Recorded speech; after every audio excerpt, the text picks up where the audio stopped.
Hey guys, thank you for joining me on Their Fight Story. I have Don Shainis with us. Don, how are you doing today? I'm doing pretty fantastic. How are you? I'm doing great, thank you. Where are you out of? What do you mean? Like, where do I live? Where do I Um, train out of? where Um, do you I live? mean, Where do you train? so right now I currently live in Plymouth, Mass. I go by runs by the venue where I've been fighting at. I work like I'm 2 miles down the street, so that's pretty cool. I train out of Citadel Martial Arts. That's in Boston. I'm there all the time. Due to COVID, I haven't been there as much. Uh, I think most gyms in New England shut down for the most part. Trying to respect social guidelining, but still get some work in is rather difficult, if you know what I mean. Oh yeah, but that's a hike and a half. Yeah. I was commuting for the longest time I was a stay-at-home son, and you know, I joke, but all I did was fight. So I lived out of my parents for a while, and then I got a bartending gig, which is pretty dope. And I work 3 nights a week, and then I can afford to live on my own. So not having my parents in my ear is a nice thing. Although I love them, Yeah, just not having them in my ear is a nice thing because they're supportive of what I do, but they don't like it at all. of course. You know? Yeah, I get it. As a parent, I get it. Yeah, yeah. Yeah. My son messes with me. He's like, Mom, I'm gonna be fighting. I'm like, no, you're not, because I'm gonna be jumping over the cage if somebody lays a hand on you. So it's kind of like, Well, if you want to get into it, my first fight as an amateur in 2010, I got kicked out of the house the day of my fight no. for fighting. Yeah. Did that motivate you to do more? No, but like that's kind of how my fight career started. It's kind of funny. I remember my dad going, "Hey, so I want you to get hurt, but I don't want you to get hurt enough to where you're paralyzed, but I want you to get hurt enough, bad enough, so you'll never do this again." And my mom's like, "Yeah, just don't come home. If you go to this fight, don't come home." And I was like, "All right, bye." Wow. Yeah. So what So happened after the fight? huh? Did you go home after the Yeah, I won the fight. No, I didn't go home for about 2 weeks. I crashed on my buddy's couch. fight? Oh my You God. know. So that's how I kind of got started in my MMA. I was like 19, and I was going to this gym in West Bridgewater called Bishop's Boxing. I got a great Oh foundation there, and was training with a lot of like old school guys like Brian Conrad, Mark Griffin, Lee Bean, and Eddie Bish, and all those dudes that like you saw back in the day. Um, and that's kind of how I started. I was just like, hey, I think I'm gonna take a fight, and they're like, no, you're not. Nope, fuck you. And I'm like, okay, dude, it's like such a funny story. I remember it like so specifically because um, I go to weigh-ins, and then like the day of the fight, my parents are like, hey, so we don't support you fighting. We don't want anything to do with you fighting. Um, like you're not welcome here if you fight. And I was just like, all right, my buddy Pat's here to pick me up. Meanwhile, he picks me up in this Trans Am, fucking chain ripping cigarettes as driving me to my fight. And I'm like, you want to not smoke a cigarette while I'm getting ready to fight someone?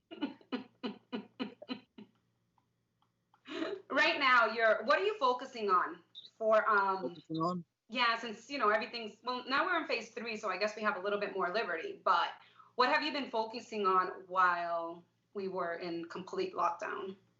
My mental health. Awesome. Um, I use this as an outlet, just like a lot of other people, and this keeps me happy.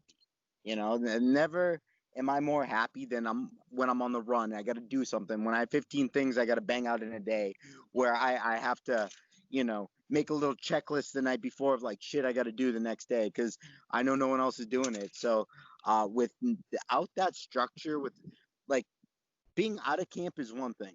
Yeah. Being out of camp and like I've been here before, this reminded me a lot when I broke my neck, where I was kind of like helpless, where I didn't have an outlet, I didn't have a gym, so that year-long layoff kind of not prepped me for this, but definitely like set me back to where I was after I got hurt, I'm like, oh shit, no gyms are open, can't do anything. At least this time I'm not injured and I feel fine. But you know, really trying to focus on my mental health and take a half step back, Mhm. really. How did that happen that you got injured in your fight? Oh, well, I was injured going into the fight, so no one knows this, but my neck was broken before the fight. I didn't even know it. Um, it was something that happened in January. All of a sudden, like my tricep, like I lost like the snap of my jab. I'm like, what's going on with my tricep right now? And then like I kind of ignored it, and like the pain, I didn't really have it initially, and then like it kept growing, and then leading up to my fight in April, I'm able to still work and train, but like leading up to my fight in April, I took the last 3 weeks off to my fight. I was supposed to originally fight this dude Taylor Trahan, I think it was, and he all of a sudden retired. He didn't want to fight me, which is cool. So at 45, so then they gave me an opponent at 55. So I literally stopped training. I stopped training, and all I did was like cardio, some light mitts. But like my neck was like so stiff and sore for the whole time because I'm like toning it down, going into fight camp, trying to make weight. And granted, it was at 55, which is no problem for me to make, but in the fight, I redlined my body, and like all of a sudden, like somewhere in the first round, like beginning of the first round, I over pursue, puts me in a bad position. Now when I'm trying to use that arm, I can't. And you know what? I lost the fight 29-28. And I look back at that fight and I'm so proud of myself for not quitting because I had every opportunity to quit and Yeah. I grinded out a loss, and probably not the smartest thing, but you're not the one that has to look yourself in the mirror at the end of the day. I do. So if I gave up my neck or anything like that, it's just like I know I quit. Yeah. That's just not who I am. Yeah, you're a fighter. Definitely a fighter. You don't quit easily. Not the brightest time to be a fighter. I was like legitimately hurt. like there's being hurt and there's being like severely injured. I was severely injured. Not the Okay. smartest time to be a fighter, but I don't know. Fuck it. Hey, you're here now. You're good. You're ready. You have been unstoppable since. Where do you uh, want to go from here? UFC. UFC? Yeah, that's been the goal since day one. I want to get in the UFC, and not only do I want to get there, I want to make a statement. So, um, I'm on the right track. Yeah. I feel like I'm on the cusp. I think I need like maybe one more fight to get a opportunity Yeah. because that loss definitely set me back. And then my other loss was kind of bullshit too. Not every fight's a fight. But so many people look at the records and statistics. No one ever looks at like the Exactly. depth of the fight. No one actually looks at the fight. They just look at your stats and your finish rate and that bullshit. Hmm. Like I lost 17 seconds due to a cut. And I lost a fight 29-28 with a broken neck. So, Yeah. you know, you look into my losses. Those are two fights I should have won. I have 9 professional fights. I got robbed in number 10 and 11 because I would have fought April 4th. I got robbed of that 3 weeks due to COVID. And then uh, April, May, June was another one. So I should have 11 fights right now. But, that's the name of the game. That is what it is. Now, do you feel, I know you mentioned before that you're working on your mental health. Do you feel this actually helped you because you've been on the go, go, go, because you've been wanting to fight every single, you wanted to be on the card, on every single No, card out there? I think that it set me back a little bit, a lot of it. Um, you know, everyone, you go in fight camp, the first thing you want to do, when you're 3 weeks out to a fight is eat. You Yeah. don't get the satisfaction of competing. Um, I won't even say satisfaction of winning. Going out and competing, you should feel accomplished. A lot Yeah. of people don't have what it takes to actually make that walk. So I didn't have the satisfaction of competing, and then I ate like an asshole. And then you deal with your depression and all that shit to go with it. Like COVID fucked me. Okay. COVID fucked me. I'm supposed to So, be the 145 cage Titans champ right now, fucking talking shit to a bunch of people, and here I am sitting with my sonnies, fucking doing nothing.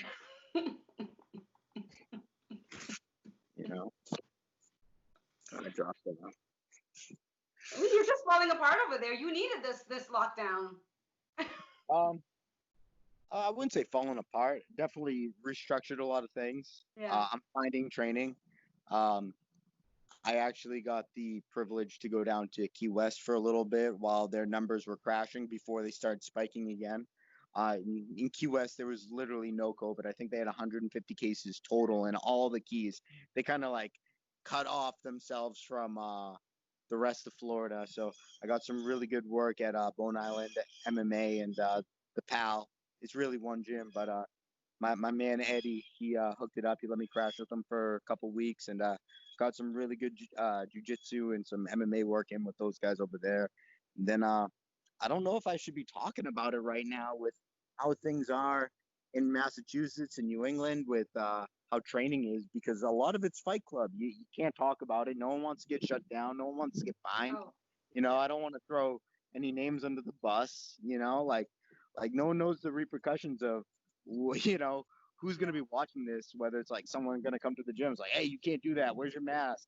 You know, shit's kind of crazy right now. Yeah, I don't know how I feel about training with a mask on. I can barely walk around in a store to buy like a friggin' gallon of milk. I don't. You know, I'm torn between two different sides. Like, I understand the argument of wearing a mask. Yes.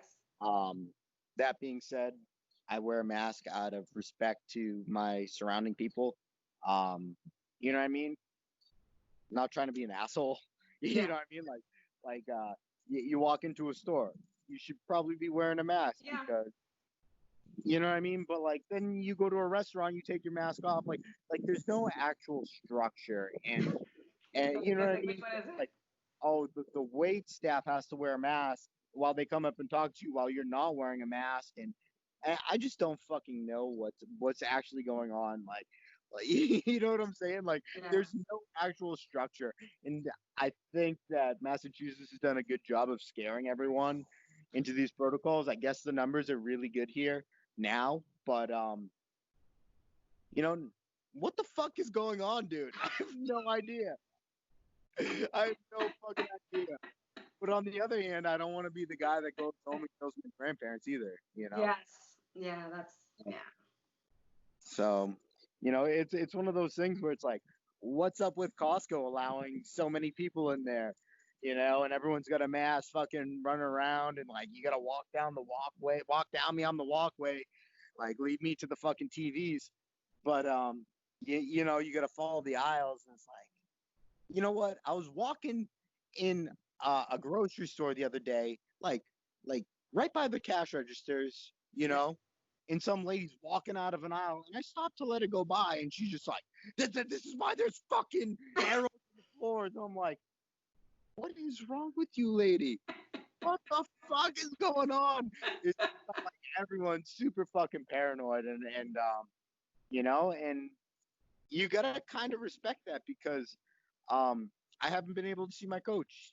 He has a compromised immune system, so you know he's super at risk, and Hmm. I gotta respect the fact that like I can't work with him, and if I am to work with him, you know, um, if I am to work with him, I gotta respect the fact that like he could really get sick, and the last thing I need is him fucking dying. I need him in my corner, you know. So Yeah. uh, it's one of those things where it's like, yeah, I'm fine, but my grandparents, they're 88, 89. Yeah. My coach, compromised immune system. Like my fucking head coach has a compromised immune system.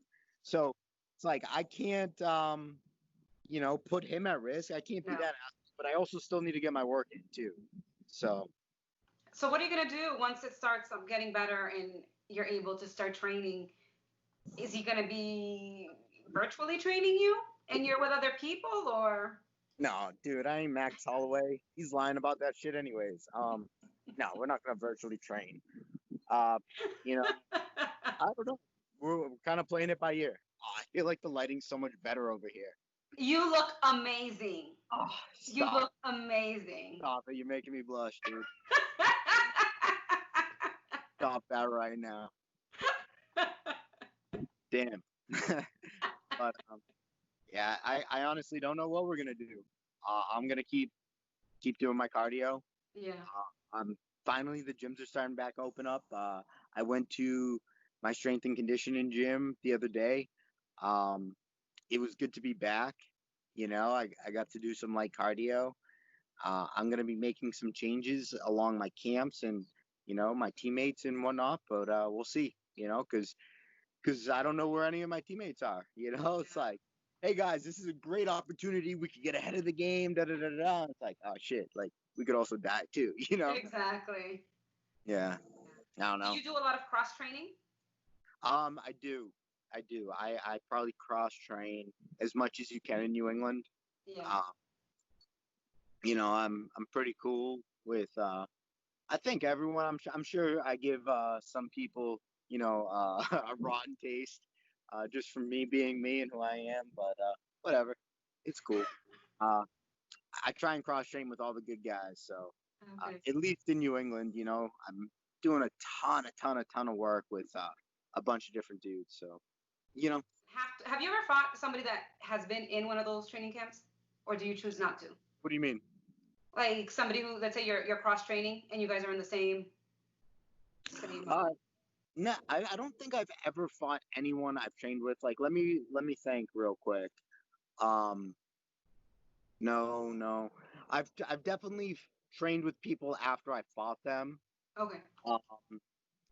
Um, well, maybe the exception being Devin Carrier. Like, I used to train a little bit out of Lozon's, uh, before I actually I was like dabbling. You know what I mean? Hmm. Like, I was like fucking around a little bit, like getting some training in while I was in college and partying and bullshit.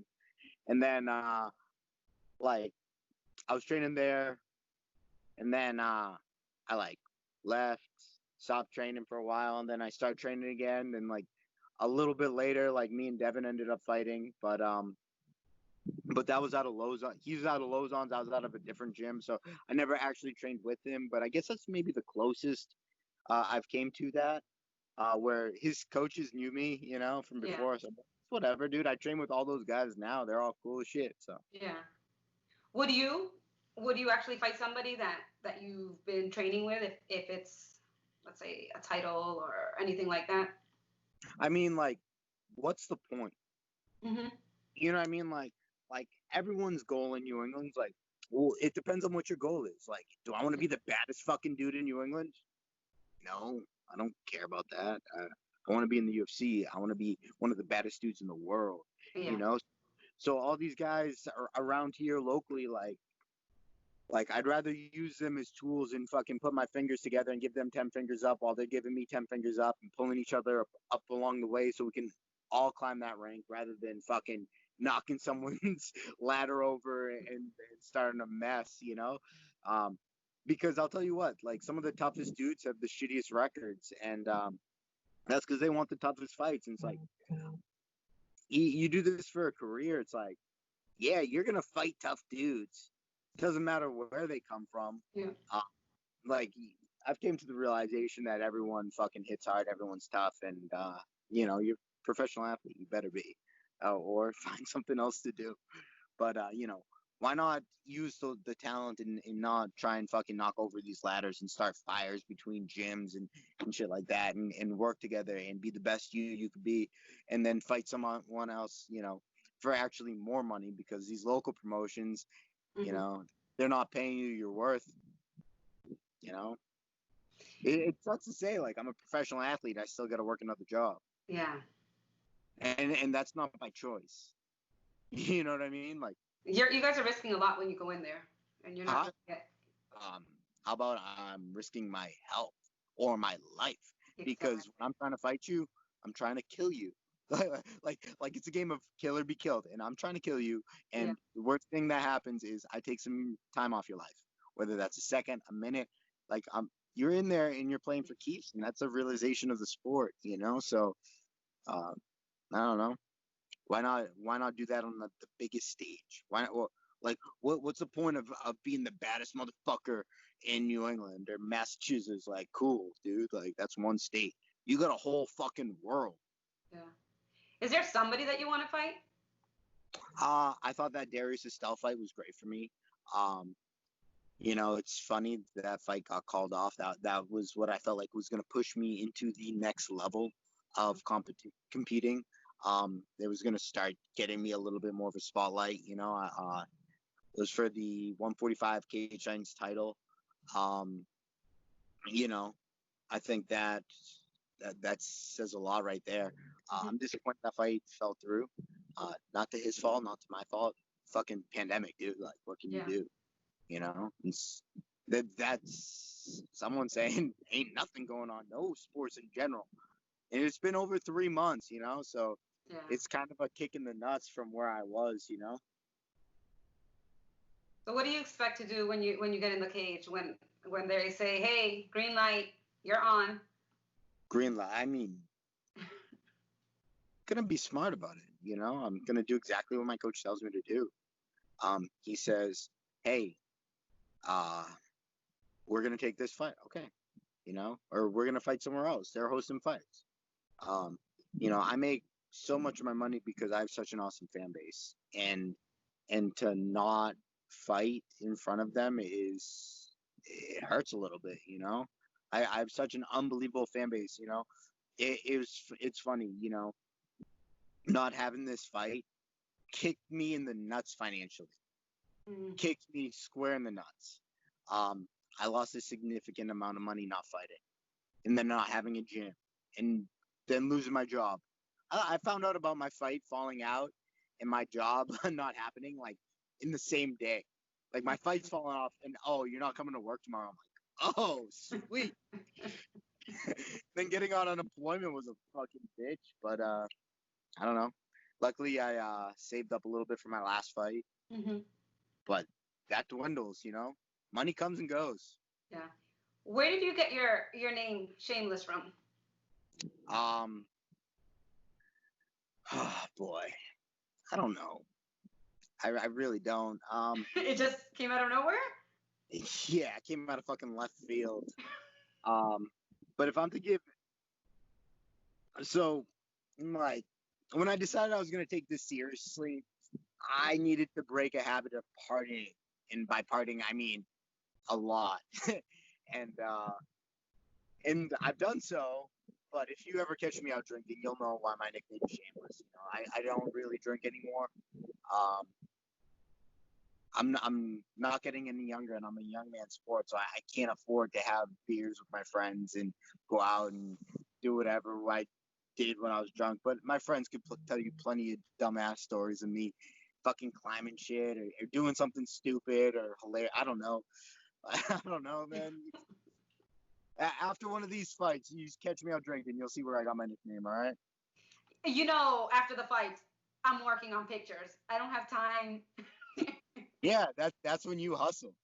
Yeah, because it's like you spend so much time training. You've been in your fight camp. You have your fans who are already there. What do you have to show for? So that's when I'm there working to make sure that Well, that's you why guys you're have fucking something. awesome because, dude, I'm pretty sure like my last few fights, um, I've gotten pictures within a day, and I'm like, motherfuckers pumping them out, and it's not just me. Like, dude, you're going from pros to Amis and everything in between. I'm like, dude, you're just fucking pumping them out, which fucking speaks volumes for you because I remember not so long ago having butted heads with a photographer about like charging for pictures. I'm like, motherfucker, I just fought. Now I gotta pay for the pictures I just fought for. Like I literally just fought. Like yeah, I'm not hiring you. Like I do hire my own photographer. She's fucking awesome too. Yeah.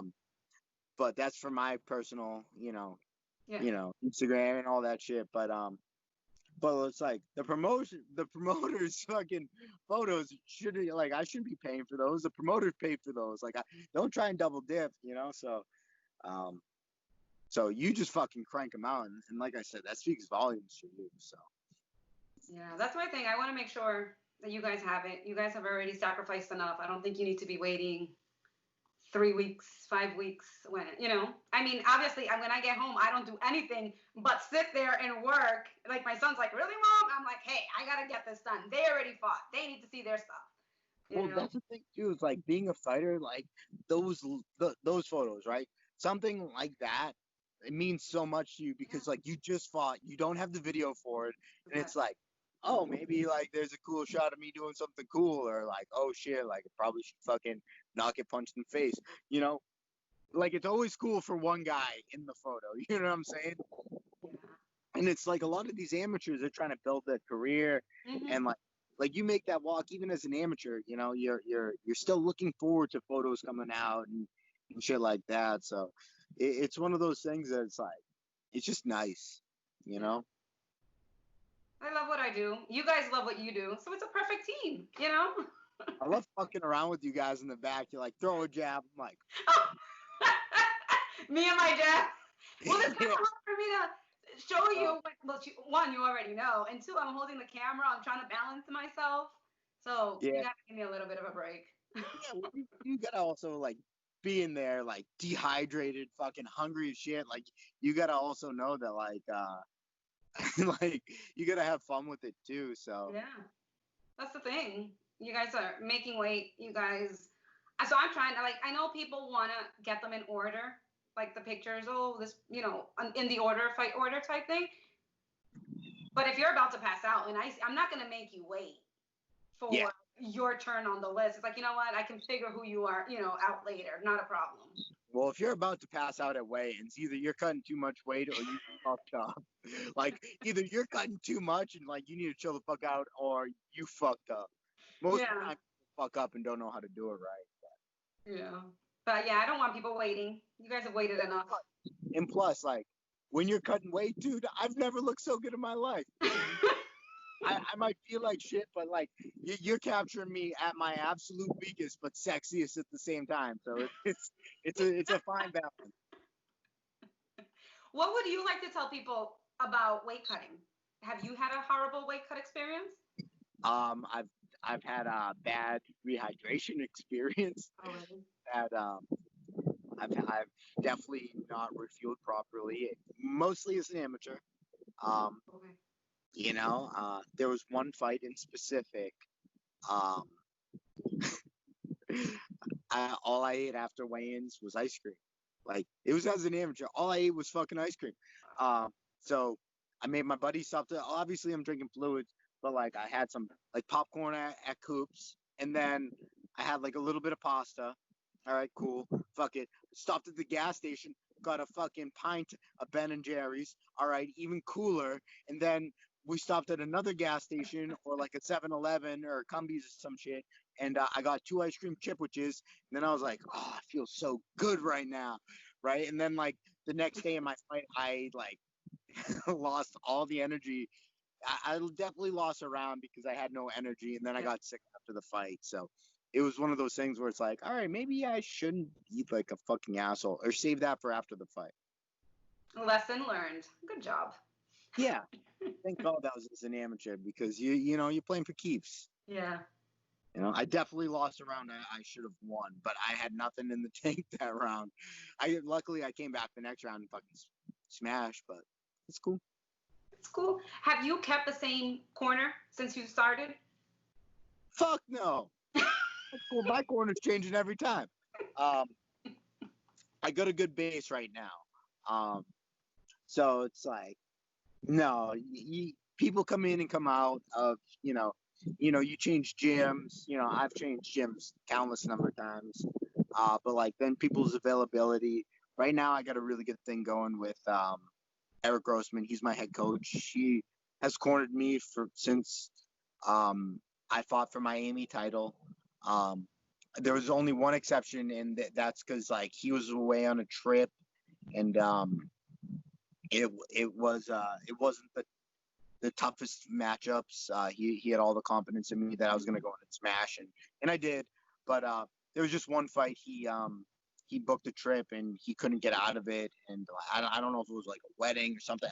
I can't remember, but like he was going somewhere, and he couldn't corner me. But a lot of times I got my man left.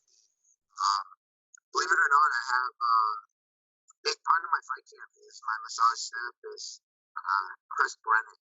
He's worked his way in my corner. I call him my forever third corner. And he's not in there to give me fight advice, but boy, is he so spiritual, and he gets me in this really nice state of mind before I go out and compete and make sure like I'm warmed up properly. Like he has me do all this resistance stuff where I'm like pushing on something, relaxing, pushing on stuff, warming up, cooling down, and ever since I've had him in my corner, so I had him in my corner for my first fight back from my injury, and ever since then, I've never felt like I've um, been ill prepared or like not warm to fight or not ready to fight. You know, between his spirituality and his knowledge of the body, it's really unfucking believable about what he does. So he's my forever third. He's not in there to give me fight advice, but his energy is a good thing, and I like it around. A lot of times people go in with like these crazy game plans, and even my last fight, my coach was like, "All right, what do you think we should?" So like we have a lot of conversations. He's like, "What do you think we should do for this fight? Like, we got options here. You want to do this? You want to do this? Like this really dynamic game plan." And I'm just like, dude, I just want to fight. Let me just go out there and fight. Like I know how to fight. I know how to bite down when I need to bite down and fucking throw. But let me just go out there and be creative. And I thought that's exactly what I did. You know, who chalked me up for knocking out Barbarina in the second round? I thought they should have ended in the first, but like dropping him the way I did and pouncing on him like that, someone that's known as a grinder, so and the dynamics always switching, whether it's a teammate or another coach or you just want to get people you vibe with really well as far as corners go. Because, one of my last fights I had John Espada, we've been working hands and a lot of hands, and I've been working up with him at Apex. Apex shut down due to COVID, which is really unfortunate. But dude, he's got these two kids, Kinjo and Little John Espada. They're so awesome, yeah. Those kids are gonna be motherfuckers. Yeah. Like the potential those kids have is fucking like they don't even realize what they got. They don't. Yeah, they're too young. But like those kids are gonna be motherfuckers. Yeah. But just having John in the corner, I had to pick between John and Zab, and I chose John just due to experience. But I clicked with all those guys really well. So my corners are always changing, whether who's available. Like, what the fuck's gonna happen due to COVID when I gotta fight short notice in the UFC, and now I can only have one corner? Figure it the fuck out. I don't know.